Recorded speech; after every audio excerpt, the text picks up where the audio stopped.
Look at these 3 words written larger than the rest, with a special pride never written before or since. Tall words proudly saying, "We the people." Hi folks, great to be here once again with another legal update from the Lex Rex Institute. I'm Alexander Haberbush, and I'm here to share some of the critical legal battles and developments that we're engaged in and how you can lend your support.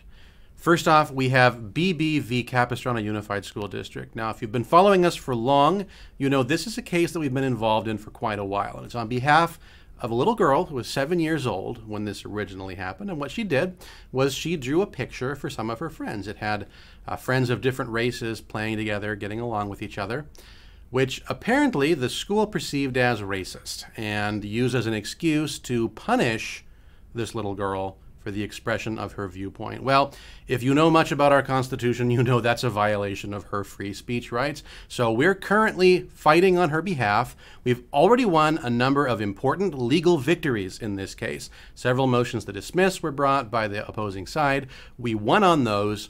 Currently, there's a motion for summary judgment before the court, and if we win on this, the implications of the ruling will have very important effects on the rights of school kids to speak out at school, and especially in symbolic speech, drawings, pictures, things of that sort, to express their opinions. This case is going to trial less than a month from now, so we very urgently need your support in the final stretch of this case. Next, we're working on an effort to combat overconcentration of cannabis retailers in Costa Mesa.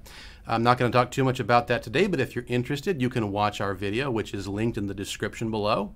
And lastly, I want to talk about a case that we are not bringing yet, but that we're interested in bringing. So in the past, I've talked to you about my clients whose school sent them to sort of an LGBTQ propaganda camp, which was disguised as an outdoor science camp. Well, I'm sure it'll come as no surprise to any of you that the issue of sexual miseducation is reaching epidemic proportions in our nation, and especially here in Southern California. But too often, fingers end up getting pointed at the wrong people.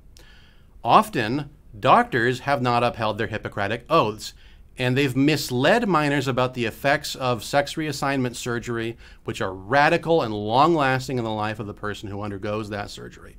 And it's imperative to recognize the gravity of this breach of trust. Now, these professionals owe a duty of care and honesty to their patients. Yet, too often, they are not held accountable for these actions.